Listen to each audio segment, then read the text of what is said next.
capítulo 1, versículos del 2 al 4. Gracia y paz os sean multiplicadas en el conocimiento de Dios y de nuestro Señor Jesús.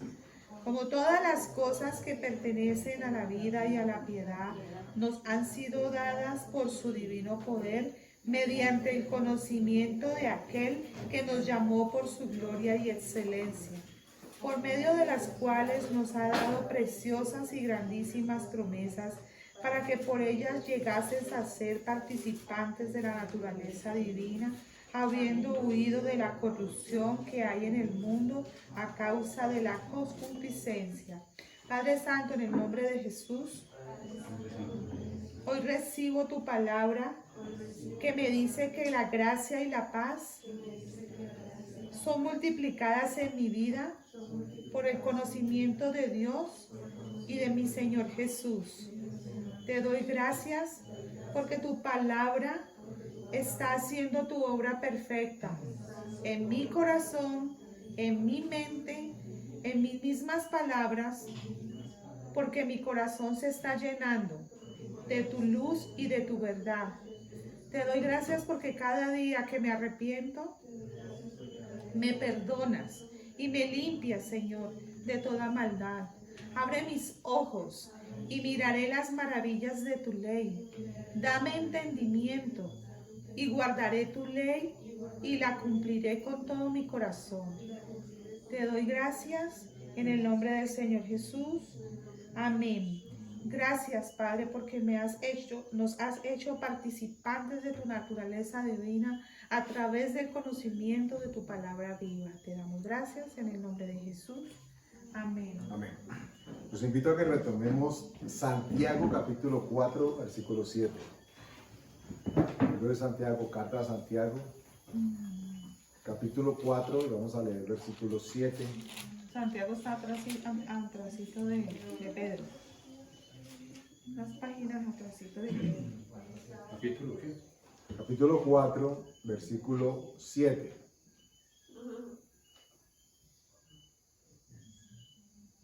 Amén. Dice el versículo 7, someteos pues a Dios, resistid al diablo y huirá de vosotros.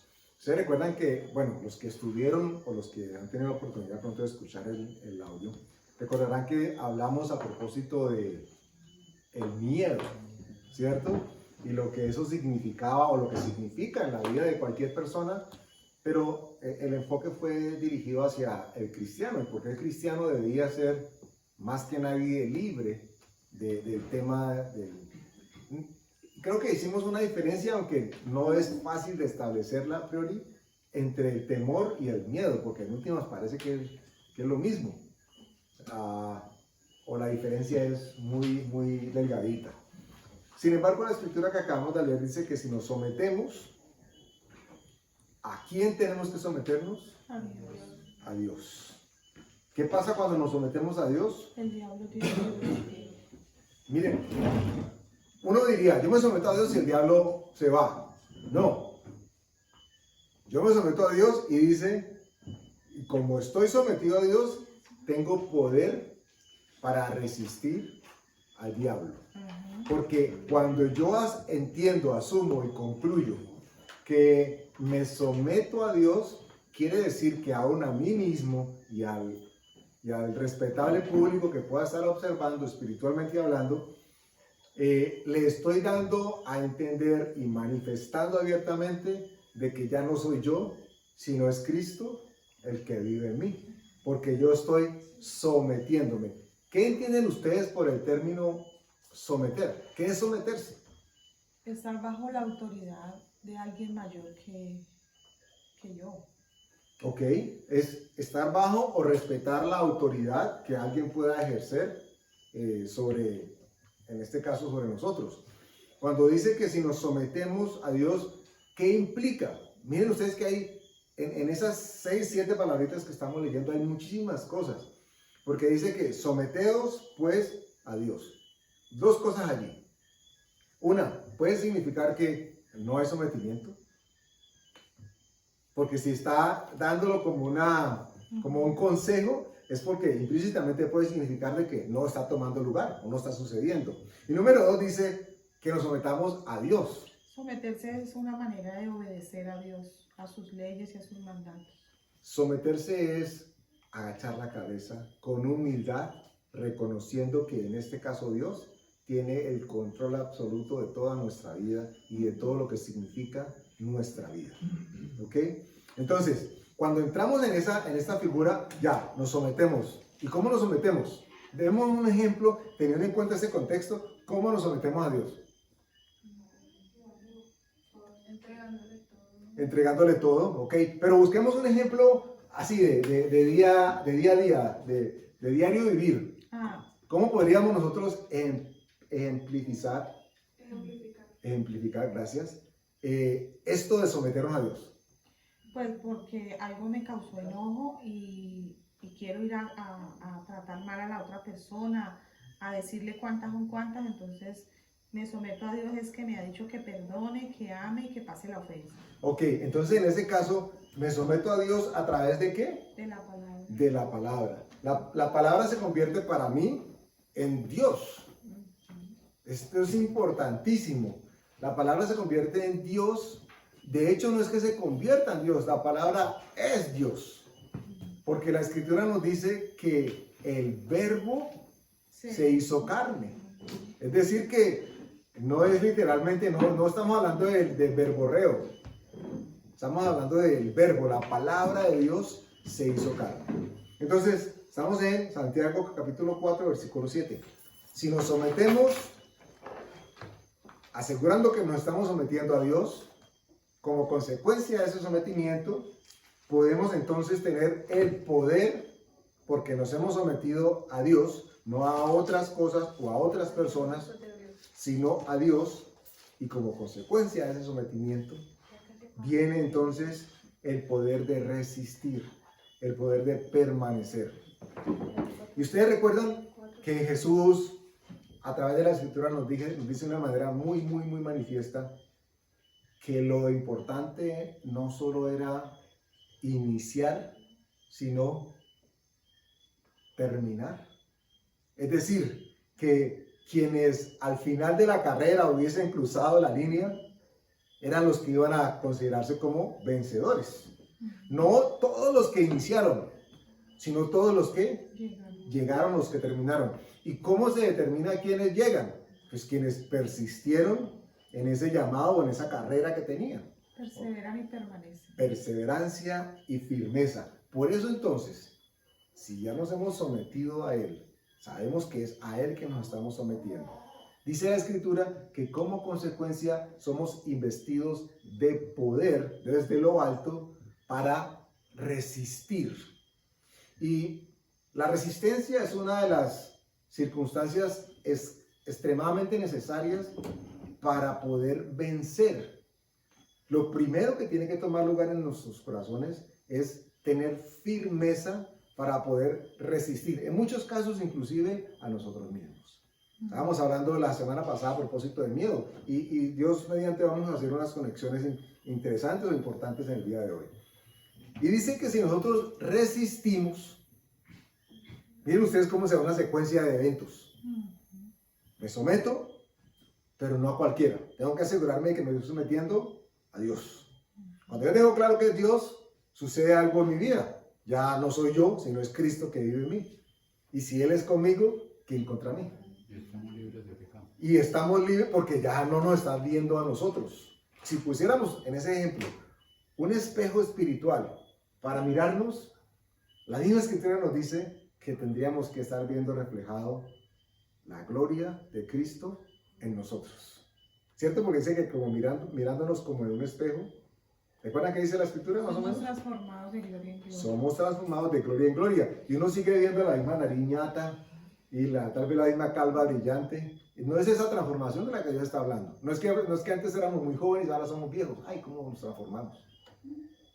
Sino, espiritualmente hablando, dice que cada vez que el carácter del Señor se fija en nosotros estamos siendo transformados. Y si nos pusieran un efecto de espejo espiritual, tendrían que ver a Jesús. Y ese espejo es la palabra viva que cada vez que la leemos nos enseña, nos redarguye, nos guía. Por eso es que sí, estamos siendo transformados y es de gloria en gloria porque lo único que hace eso es el poder de Dios. Miren ustedes que tal vez, solo tal vez, podemos indagar o visionar una gran diferencia entre resistencia o resistir y conformismo o conformarnos.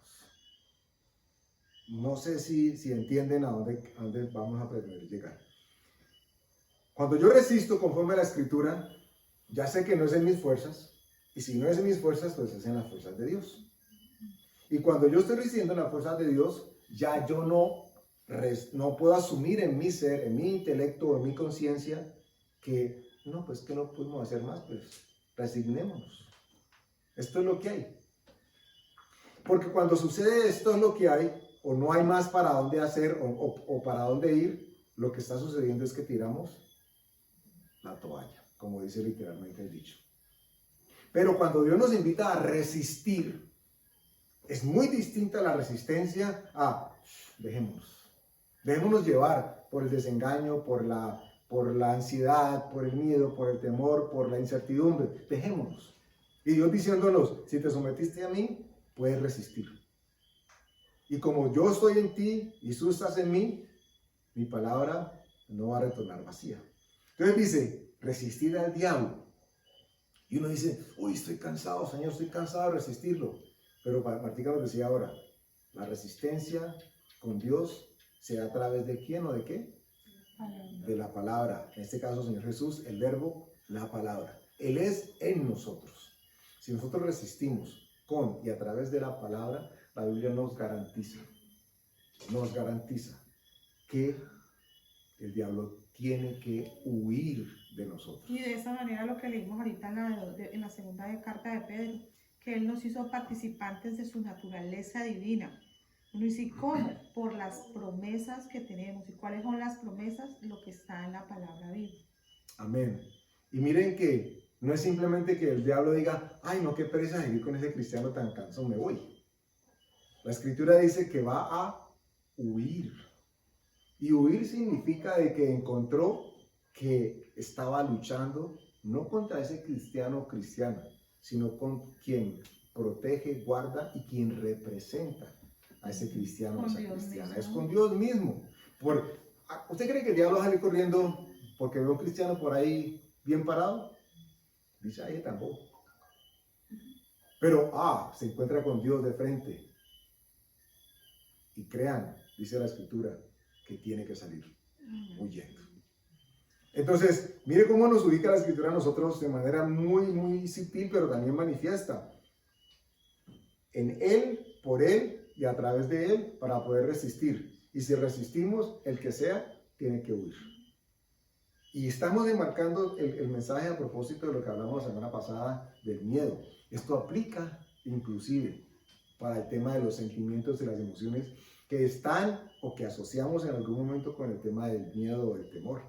¿Recuerdan ustedes que se hizo ejemplo de cómo en algún momento una fobia o un temor o miedo a algo o a alguien fue sembrado en un momento específico de la vida en el pasado?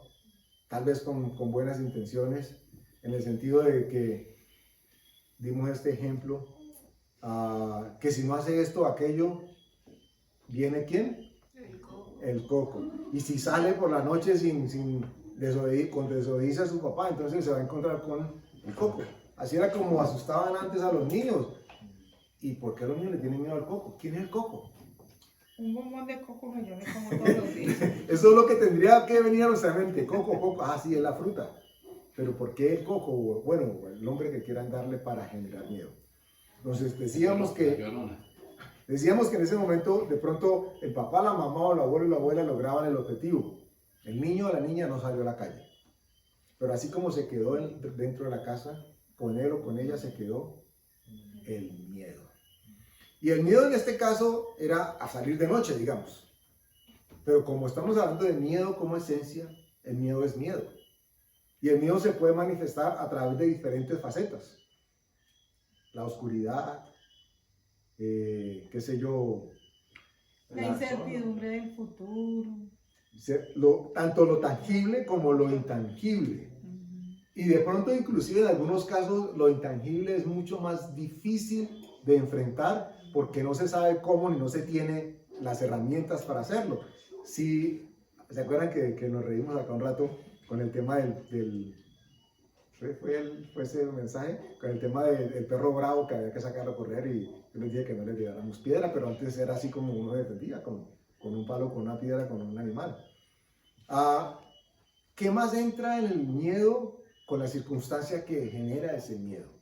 Porque puede que la persona resuelva su miedo a las ranas, si algún día tuvo un episodio con una rana.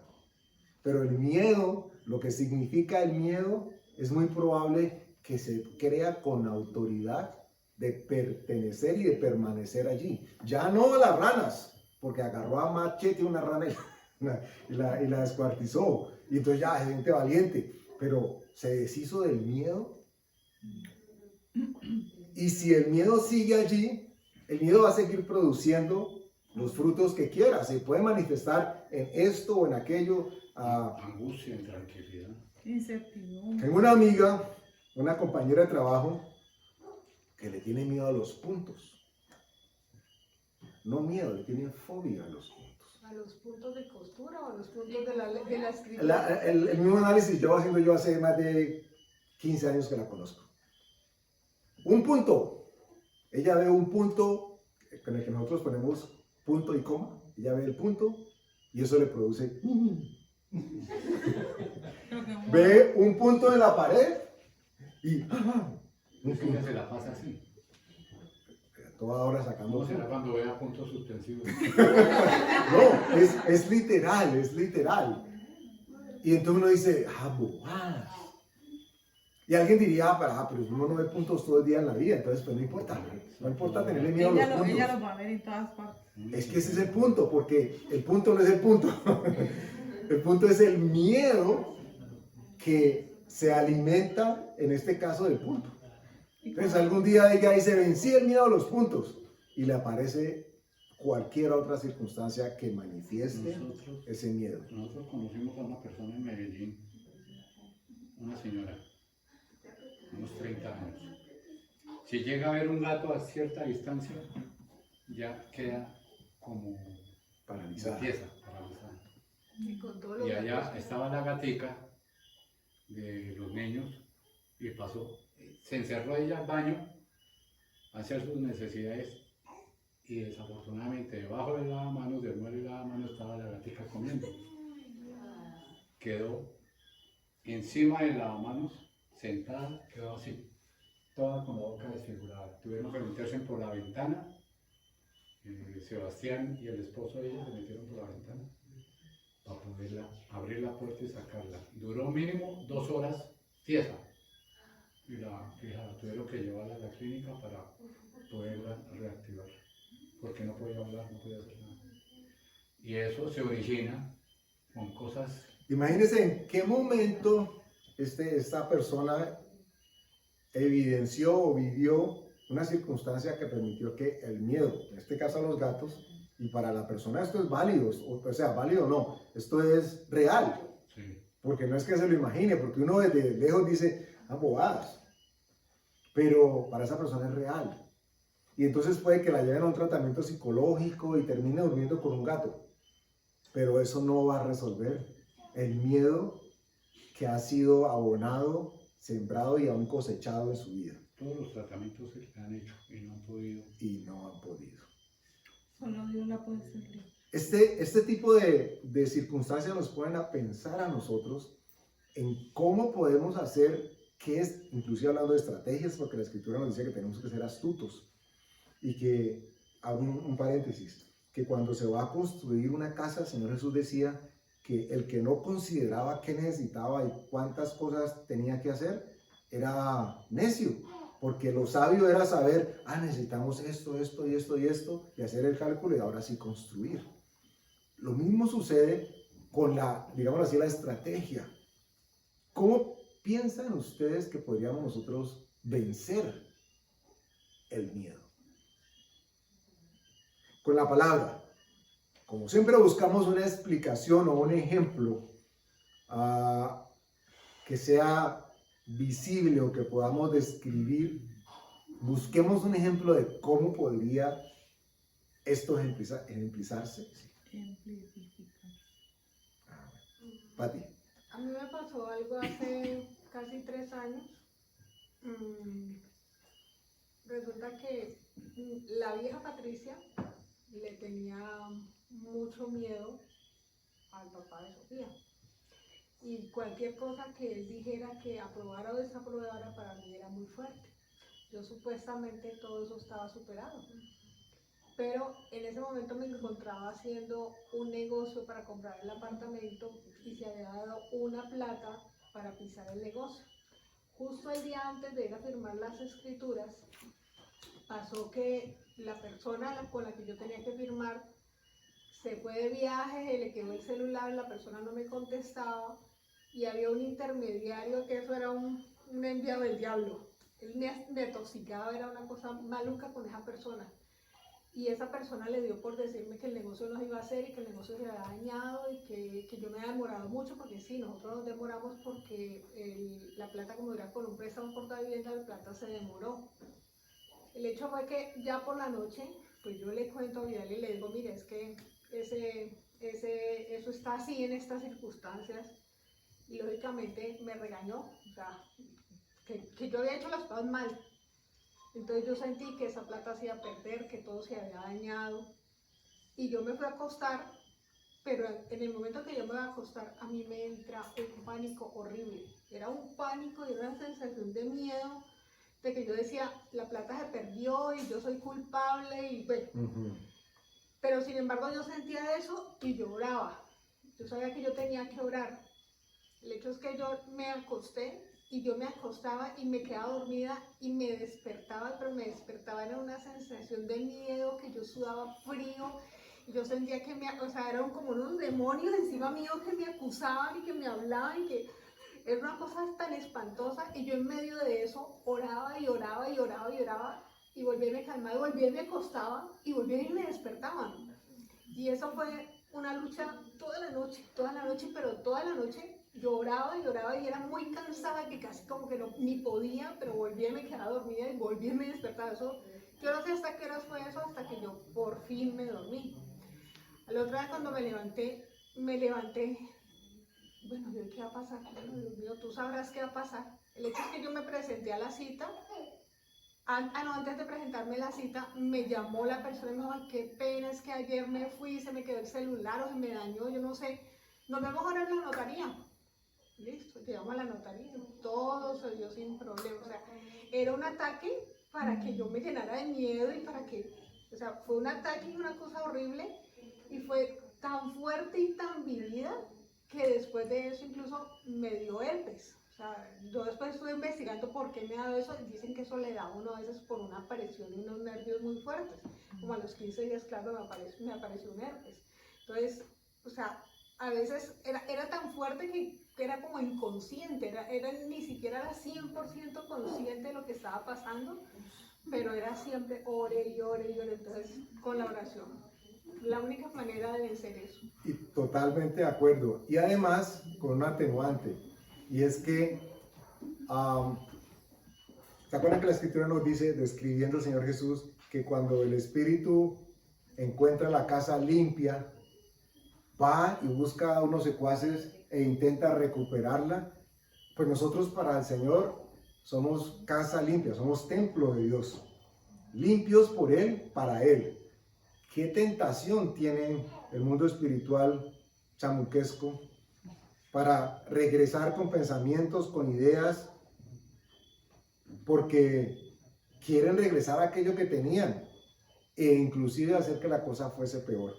Lo que está describiendo Patricia, y Patricia ha vivido cosas que están muy relacionadas con el tema que estamos hablando, a propósito de esos ataques de ansiedad y esas opresiones en carne propia, y algún día ella les contará el testimonio seguramente con mucho más detalle. Pero lo que es un episodio de ansiedad es algo que quienes no lo han vivido no pueden imaginarse qué significa. Y el de afuera dice, pero ¿por qué? ¿Por qué si eso está sencillo? Pero el de adentro está ahogado por el pensamiento y por la sensación, como lo contaba ahorita Alfonso, con el ejemplo de la vecina aquella del gato. Decimos entonces que nosotros resistimos y él tiene que huir. La pregunta es, y por eso hacía el énfasis en encontrar un ejemplo que nos ubicara en un contexto que digamos, bueno, ¿y yo qué hago? Y hoy la pretensión va a ser que nosotros podamos establecer una ruta de acción en la medida que podamos ya haber identificado si esto ha sucedido o que en el futuro podamos identificar esto. Desde el contexto bíblico, nosotros sabemos que Satanás no puede, dijimos esto la semana pasada, no puede meterse en nuestra mente. ¿Estamos claros hasta allí? Sí. ¿Ustedes saben por qué Satanás no puede meterse en nuestra mente? Pues Dios no lo permite. Dios no lo permite. Uno, ¿qué más dijo por allá? Que tenemos la mente de Cristo. Porque tenemos la mente de Cristo. ¿Alguien más? Porque no es Dios, no tiene ningún poder. Porque Él no es Dios y no tiene ningún poder. Además, el Señor Jesucristo lo venció en la cruz, está derrotado y no tiene ningún poder. Él tiene poder porque la persona se lo da. Pero el Señor Jesús, ¿qué hizo en la cruz? Murió y lo venció y derrotó a la muerte y al pecado. Imagínense eso tan grande, la muerte y el pecado. Es que no me voy a morir nunca. Físicamente todos los seres humanos se tienen que morir, pero eternamente vamos a vivir con Él. Y el pecado ya no tiene poder sobre nosotros. Amén, amén.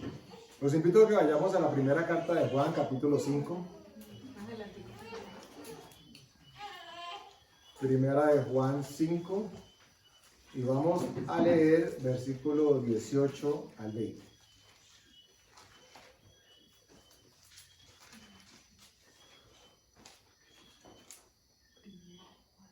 Amén. Primera carta de Juan, capítulo 5, versículo 18, 19 y 20. Dice así: sabemos que todo aquel que ha nacido de Dios no practica el pecado, pues aquel que fue engendrado por Dios le guarda, y el maligno no le toca. Ahora, Sabemos. claro, Aquí dice, pero tenemos que saberlo. Miren que aquí el conocimiento implica una intimidad precisa y perfecta con lo que Dios ha dicho y ha dado. Porque dice, sabemos que todo aquel que ha nacido de Dios. Entonces la pregunta que tenemos que empezar a hacer en algún momento es, no para poner en duda, es para reafirmar. ¿Yo nací de nuevo? ¿Yo soy nacido de Dios? Ok, sí. Fío, Señor. Gracias. Ok.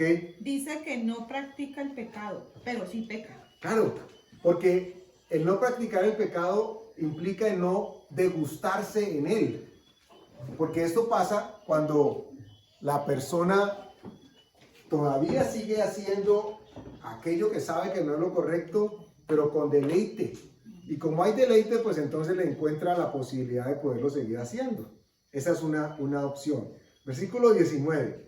Sabemos que somos de Dios y el mundo entero está bajo el maligno.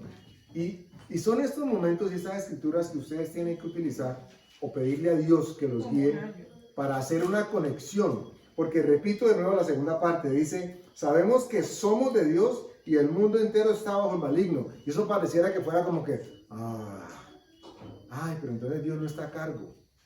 Dios no manda, porque el mundo entero está bajo el maligno. Pero ¿qué dice la escritura a propósito de eso? Que nosotros estamos en el mundo, pero que no somos del mundo.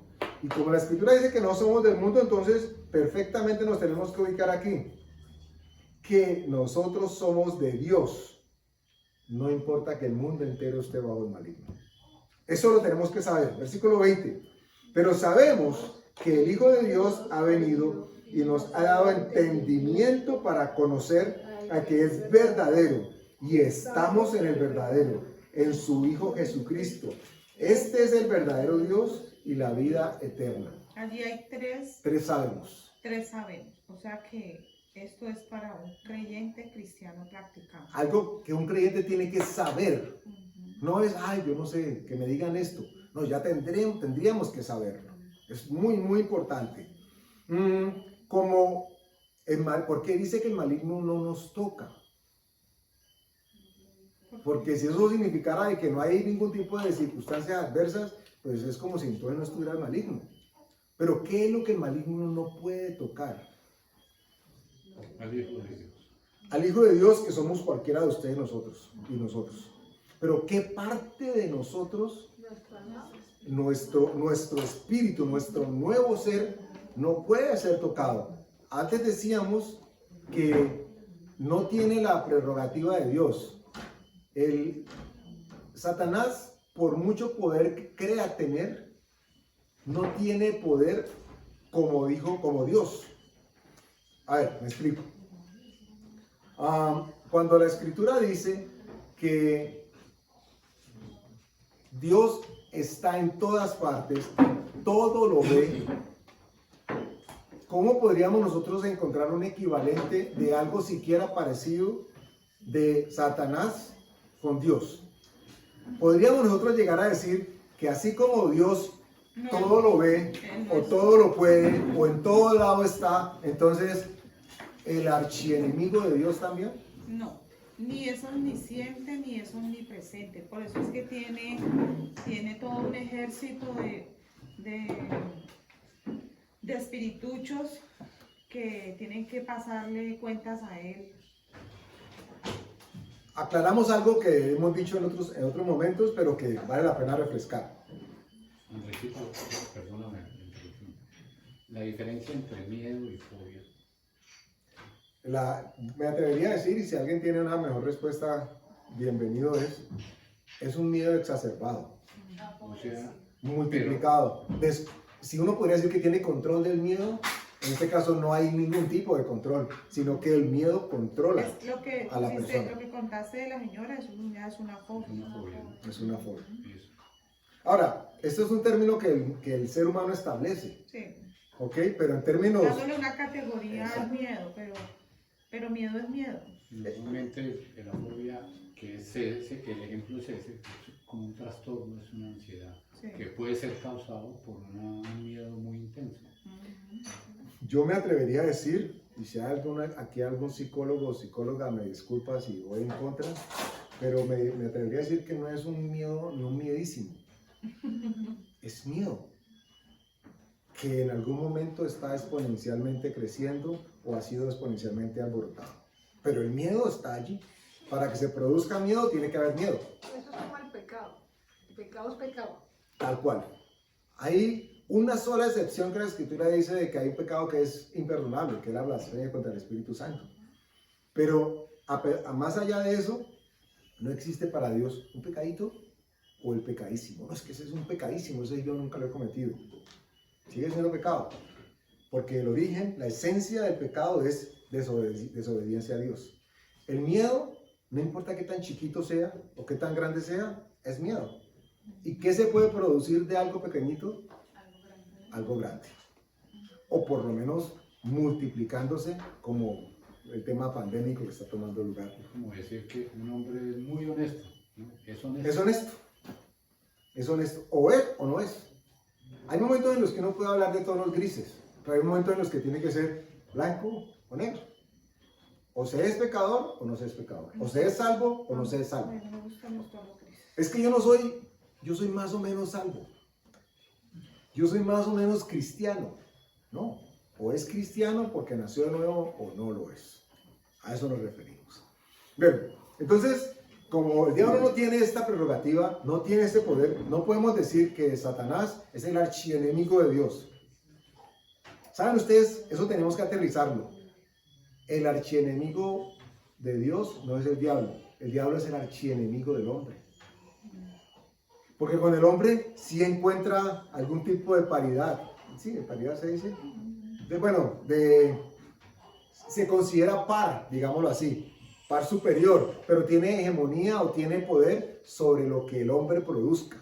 Entonces, viene el dardo, viene el pensamiento, viene la circunstancia, pero como él no es archienemigo de Dios, sino archienemigo del hombre, él necesita saber qué es lo que el hombre o la mujer está pensando. Sin que haya esa manifestación audible de lo que hay en mi corazón, en mi mente, ese enemigo no puede darse cuenta de qué pasa en mi corazón. Y la persona puede estar con mucha ansiedad, con mucho miedo, con mucho temor. Pero si no ha salido de su boca que es eso lo que está sintiendo, no hay manera de que externamente alguien se dé cuenta, en este caso el diablo. Y lo que tiene que estar tomando lugar en la persona en ese momento es una lucha interna grandísima con la palabra contra aquello que está experimentando. No puede ser la estrategia que le enseñaron para que no fumara. Cuente hasta 10, fúmese, no, coja 3 palillos, no, chúpese 15 bananas. En este caso no aplica, no puede aplicar. Usted no puede llegar y decir, no, yo no pienso más, no pienso más, no pienso más, no pienso más, no pienso más. Porque cuando deje de decir no pienso más, vuelve a pensar otra vez en eso. Entonces no es así. Tiene que haber un arma que nosotros usemos y que sabemos que funciona. Esto es vital, vital que lo entendamos. Como no puede haber lectura de nuestro pensamiento, se va a provocar que nosotros digamos algo para saber qué pensamos acerca de eso. Y eso se da es una presión interna en la mente y en el corazón. Unas personas manifiestan frío, manifiestan temblor, otros manifiestan, se quedan mudos, pero es una manifestación de miedo. Hasta allí hay una presión interna, el cual está llevándolo a que hable, a que diga, tengo miedo, esto qué va a pasar, o se cuestione, o sí, entonces allí es donde se está pasando, o se puede pasar lo que estás diciendo. Claro, alguien dirá, ay, pero entonces no puedo decir lo que pienso. ¿Qué genera en ti el hablar o manifestar audiblemente lo que piensas? Porque pareciera de que estaría en contradicción, ¿cierto? O sería poco recomendable, no, pues es que usted tiene que tener una válvula de escape. Y la válvula de escape, es verdad, tiene que ser la palabra de Dios. Y en este caso no para escapar, sino para que ella permanezca dentro de nosotros. A diferencia de lo que sucede con una olla de presión, se levanta la válvula para que la presión salga. Y nosotros necesitamos de que la palabra se quede adentro. Entonces ya en esa paz de Dios, ya uno va a Dios y le dice, tengo inquietud por esto, me está pasando esto, ¿qué debo hacer con esto? No que no se puede hablar, claro, pero a Dios. Amén. Vamos a ir por 3 momentos y que son los que pretendemos que se queden en nuestra memoria y en nuestro espíritu y por lo menos sean meditados delante de Dios para que ustedes consideren, ok, yo puedo aplicar eso en mi vida, o sí, eso es verdad, o no, yo no creo en eso, pero por lo menos para que meditemos, esperando en Dios en que la respuesta sea muy asertiva frente a lo que estamos planteando. Número 1, ¿a qué verdaderamente usted le tiene miedo? ¿A qué? Eso es algo que tiene que identificar, porque la psiquis nuestra es escurridiza. Y entonces es muy fácil encontrar que la respuesta nosotros mismos la queremos evitar. No sé si me hago entender. Es que tengo miedo de que mi novio me deje.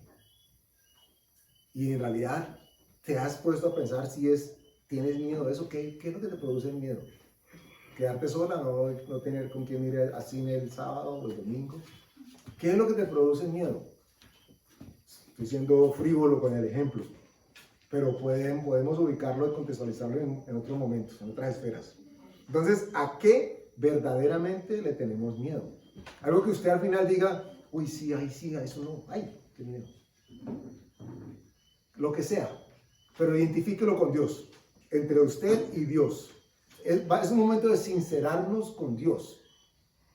Es el momento de quitarnos de pronto ese paradigma que sembraron en los hombres de que los hombres no lloran o que los hombres tienen que ser fuertes y valientes. Bíblicamente sí, pero no desde la psicología como nos lo han vendido o del machismo como también se desdibujó. Nosotros tenemos que con Dios sincerarnos, aprovechándonos de que nadie más que Dios puede leer nuestros pensamientos. Entonces, internamente, uy, Señor, yo tengo miedo de esto. O en algún momento de mi vida entró el miedo a mi vida por esto. Y si entró por esto, yo sé que hay algo de miedo en mí. Lo primero es admitirlo con Dios. Esto es consonante con someternos a Dios, humillarnos a Él y entonces vamos a recibir la fuerza para persistir y resistir, y el diablo huye de nosotros. Que tenemos una promesa de Dios, que Él es nuestro protector, nuestro proveedor y nuestro sanador. Allá, ahora vamos a llegar, y ese es un ejemplo perfecto. Número 2, dice, definir en qué parte de nuestra vida, si aplica, ha sido usurpado el poder de Dios. Repito, preguntarle al Espíritu Santo entre nosotros, en qué parte de nuestra vida el poder de Dios que nos ha sido dado, porque ya leímos que dice, sabemos, que sabemos, que sabemos. El poder de Dios que ya nos ha sido dado, ¿en qué momento ha sido menoscabado? ¿Y por qué circunstancia? Si llegase a ser necesario saberlo. Y 3, tal vez lo más importante, pero no lo único, definir por adelantado cuál va a ser nuestra respuesta frente a la circunstancia que produjo o produce el miedo. Esto es importantísimo. El Señor Jesús, desde que llegó y se volvió a ir, no hizo sino dejarnos advertencias, señales, consejos, instrucciones. ¿A propósito de qué? ¿Con qué libro termina la escritura? El Apocalipsis. ¿Qué significa Apocalipsis? Revelaciones. O sea, ¿qué hizo el Señor Jesús? Dejarnos escrito, revelado, aquello que estaba por venir y que está dentro de su corazón y su mente para todo el pueblo. Es decir, nos está anticipando. ¿Anticipando qué? Para que sepamos qué hacer, sí. Eso es vital. Entonces, ahora aterricemos esto al parámetro del miedo o del temor. ¿Cómo podemos definir qué vamos a hacer cuando el pensamiento o la sensación de temor o de miedo aparezca? ¿Qué vamos a hacer? Entregarlo a Dios. Pero ojo, esto es algo que sabemos, que decimos y que hemos leído seguramente. Pero miren, la instrucción o la pretensión, vuelvo, en este momento es si yo tengo ya un plan de acción bíblico para pelear o para luchar o para resistir contra aquel pensamiento que en algún momento me pueda llegar. ¿Qué voy a hacer cuando se aparezca el perro? ¿Qué voy a hacer cuando aparezca la suegra o el suegro? ¿Qué voy a hacer cuando lo que sea que genere esa ansiedad o esa incertidumbre aparezca de nuevo? Voy a resistirlo con la palabra de Dios, con una promesa divina que me ha dado. Ese es el punto neurálgico. Miren que no solamente decirlo, voy a resistirlo con la palabra. Debe haber. Por eso es una reflexión a la que invitamos que hagamos con el Espíritu Santo. Debe haber una palabra, y si hay muchas palabras para distintas circunstancias, gloria a Dios por la memoria prodigiosa para citar los versículos conforme competan. Pero, ejemplo, tengo miedo a los perros. ¿Qué voy a hacer cuando me aparezca el perro? Me tapo la puerta. Usted puede escoger, me llevo un palo y le doy con el palo. Si tiene miedo es poco probable que lo haga. Lo más probable es que arranque a correr, tire el palo y el perro llega y coge una pompis ahí. ¿Qué vamos a hacer? No contra el perro, contra lo que produce el perro, que es el miedo, que es lo que verdaderamente hay que echar fuera. Entonces, ¿qué debería hacer la persona, en este caso el ejemplo del perro? ¿Qué debería hacer con su miedo al perro? Bueno, ladre, pero ladre bíblicamente. Tiene que decir una palabra. Porque entonces ahí viene. Miren que no basta simplemente con decir, ay, es que yo tengo que citar la palabra, yo tengo que ser firme y permanecer. ¿Cuál palabra? ¿Cuál palabra? Tiene que haber un plan de acción. Si yo le tengo miedo a las alturas, yo voy a volar, o me tomo la pasta para caer privado en el asiento, o empiezo a pedirle a Dios que me dé la palabra para el miedo que genera el volar. Encuéntrela, pídele a Dios, dime cuál es la palabra. Hay una circunstancia que usted no tiene control, porque, oh sorpresa, nosotros creemos que tenemos control sobre muchas cosas y el control lo tiene Dios. Entonces, no tenemos control sobre algo, ¿y qué hacemos? ¿Qué hacemos? Señor, echamos toda nuestra ansiedad, dice la palabra, sobre Él, porque Él tiene cuidado de nosotros. Entonces, un ejemplo, en este caso de la Biblia, con el tema del perro. ¿Qué hago, Señor, si me aparece un perro? ¿Qué escritura en contexto podríamos nosotros citar sin que se sepan la cita? Por ejemplo, para que construyamos un ejemplo. Perro, miedo, plan de acción o estrategia. Astutos, como dice la escritura, que tenemos que ser. Si se me llegara a aparecer un perro, Señor, yo quiero arrancar a correr. Eso es lo primero honesto que puede pensar. Pero lo que tiene que hacer para luchar contra el miedo. ¿Qué palabra? ¿Qué palabra? Si el perro aparece ahora, ¿ustedes qué palabra pensarían? Todo lo puedo en Cristo. Todo lo puedo en Cristo que me fortalece. Es decir, si me muerde, pues que me muerda porque yo todo lo puedo. ¿Ok? O le puedo coger la boca y taparlo. Señor, tú eres un escudo alrededor mío y tú me guardas y me libras de este perro y renuncio al miedo que me causa. Ya. Miren ustedes que parece sencillo, pero por lo sencillo que parece que se ve, es muy probable que no se aplique con la frecuencia o con la firmeza que debería administrarse. Si yo le estoy diciendo a mi alma, a mi pensamiento constantemente que Dios es mi escudo y como Dios es mi escudo, el perro no puede hacerme nada, entonces yo voy a vencer el miedo no con mi fuerza, sino con la fuerza que da Dios. Entonces, si nosotros nos defendemos con nuestras armas, difícilmente vamos a vencer a las armas que no son de Dios. Esperemos que se calme Sofía. Y yo, mamá. Ajá. Entonces, ¿cuál es tu estrategia de parte de Dios para vencer o el temor o el miedo? Alfonsito me contaba ahora una circunstancia que vivió ahora en la tarde y el ejemplo viene perfecto. ¿Cómo se defiende él mentalmente hablando de esa circunstancia?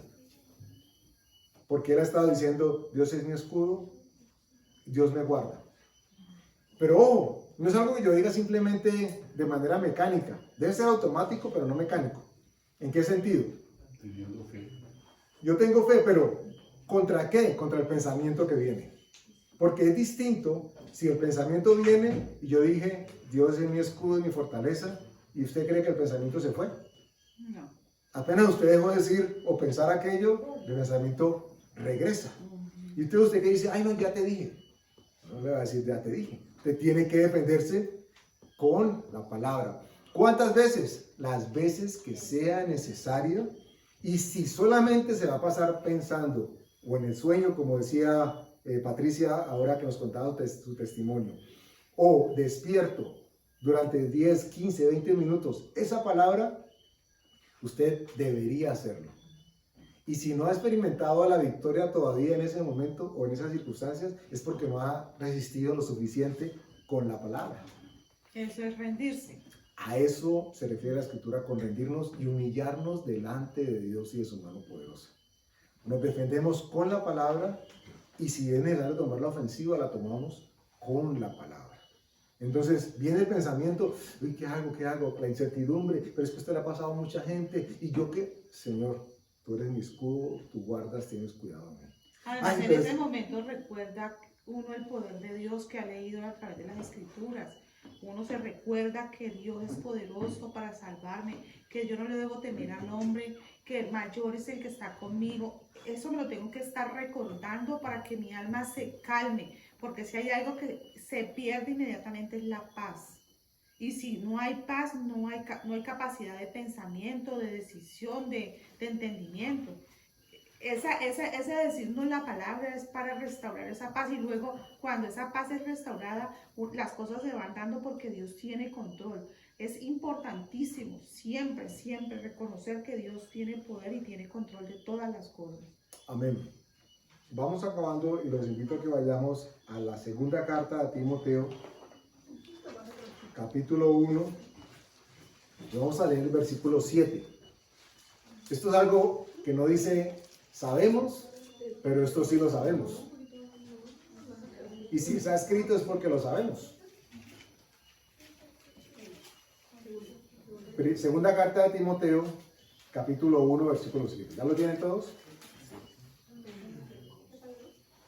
Yo los invito a que cuando venga un pensamiento de temor o de miedo a lo que sea, esa ruta de acción que usted, si decide hacer el ejercicio, va a tomar, inicie o permanezca con la escritura que vamos a leer. Dice el versículo 7. Segunda de Timoteo, capítulo 1, versículo 7. Dice en la siguiente carta. Sí. Segunda de Timoteo 1, 7. Dice así: porque no nos ha dado Dios espíritu de cobardía, sino de poder, de amor y de dominio propio. Y aquí hay tres características importantísimas. Dice que poder, amor y dominio propio. ¿El poder de quién? ¿El de los gemelos fantásticos? No. ¿El de Superman y Superchica? No. ¿El de Camilo y Evaluna? No. No, el poder de Dios es el que nosotros estamos citando aquí, que nos dio poder y nos dio amor. Y ojo, dominio propio. Eso es algo que tenemos que reclamar porque Dios nos lo dio. Pero tenemos que recordárnoslo. Tenemos que decírnoslo. Tenemos que estar en todo momento meditándolo. Porque así cuando aparezca el pensamiento, que es un dardo, el pensamiento va a encontrar un escudo sobre el que choca y cae. Porque además dice que es un espíritu de cobardía, o sea, es un espíritu. ¿Y qué es lo contrario a la cobardía? la valentía. La valentía. Y la valentía es el que va a arrebatar lo que cree. ¿Y qué es lo que cree? Lo que Dios le ha dicho. O sea, ese espíritu no tiene por qué tener poder sobre el cristiano. Está vencido. Y él se aprovecha es de lo que la persona está constantemente diciendo. ¿Será que me va a ir mal? ¿Será que me van a, será que me voy a equivocar? ¿Será que hoy no me atienden? ¿Será? O sea, todo ese hablar en voz alta, ese espíritu de cobardía que anda rondando, dice la palabra que es como un león rugiente, busca a quien devorar. Devorar no es que cogió el cuello y le dio una yugular. Devorar es porque lo va a atormentar. ¿Con qué? Con pensamientos de duda, de incredulidad, de incertidumbre. Amén. Y cerramos con esto. Si el pensamiento de temor está allí, el pensamiento de miedo está allí, y llegó y se movió, hizo el dardo así y alborotó algo adentro, recuerde que solamente lo que pasa entre su mente y usted lo puede conocer Dios. Entonces, la invitación, por eso decía que será la pretensión, la invitación es a que esa lucha que toma lugar internamente solamente la conozca Dios y usted. Y uno, después de que ya ha vencido, va y le cuenta al otro, ¿cómo te parece que estuve así? Y Dios me ayudó, ¿sí? Porque uno de mujer tiende más a buscar el llanto, sí, como la emoción alterada. Entonces es que estoy brava, es que me duele, es que me digo, es que, sí. Por eso nos hablan del dominio propio. Porque, pongamos el mismo ejemplo, la persona está luchando contra el miedo a la soledad y de pronto se encuentra con el amigo, la amiga o el grupo de amigas egresadas y dice, uy, es que yo le tengo pánico a la soledad. Y alguien va a decir, ay, en ese momento se le metió el espíritu de pánico. No, es un sentimiento que tiene. Pero sí hubo alguien que escuchó qué cosas puede provocar la soledad en esa persona. Y recuerden que por ahí un proverbio nos dice que de toda palabra necia que hablar el hombre va a tener que dar cuenta. Y no solamente es necedad en cuanto a las necedades, es que cuando nos vamos en contra de lo que Dios ha dicho, estamos siendo necios. Y ya sabemos, Dios nos ha dicho que no nos dio espíritu de cobardía ni de temor, sino de poder, de amor y de dominio propio. Entonces yo le digo al Espíritu Santo, lo único que me puede escuchar, que me puede librar. Internamente, Dios, esto me mueve, tengo miedo. ¿Y qué tiene que pasar inmediatamente? Tiene que haber una palabra. La primera es recuperar el control de la circunstancia. No tú, Dios en ti. ¿Y cómo lo recuperas? Con una palabra. En este caso, esa palabra sería preciosa y perfecta. Ay, ¿verdad, Señor, que yo no tengo espíritu de cobardía? No tengo espíritu de temor. El que tengo es de amor, de poder y dominio propio. Fiu. Y viene el pensamiento otra vez. ¿Y uno con qué se va a defender? No es con el chipote chillón. No es con las antenitas de vinil. Es con la palabra de Dios. Conforme nos ejercitemos con esto en nuestro diario vivir, se van a sorprender de cómo los miedos terminan literalmente haciendo lo que la palabra de Dios dice. Huyen de nosotros. Porque ya cuando el miedo aparezca y se da cuenta que alborota un avispero de cristiano enardecido, orando y luchando, no quiere volver a generarlo. La palabra dice y se cumple. Dios no nos ha dado espíritu de cobardía ni de temor. Recuerden, en ustedes y nosotros hay poder, amor y dominio propio. Y eso es lo que Él espera que nosotros ejercitemos en todo momento. Estamos hablando a propósito del miedo o del temor, pero puede aplicar para cualquier cosa que no signifique dominio propio. Amén. Vamos a dar gracias a Dios. Padre, gracias por tu presencia, gracias por tu poder. Tú nos has hecho una invitación constante, Señor, de que echemos toda ansiedad sobre ti, absolutamente toda, Señor.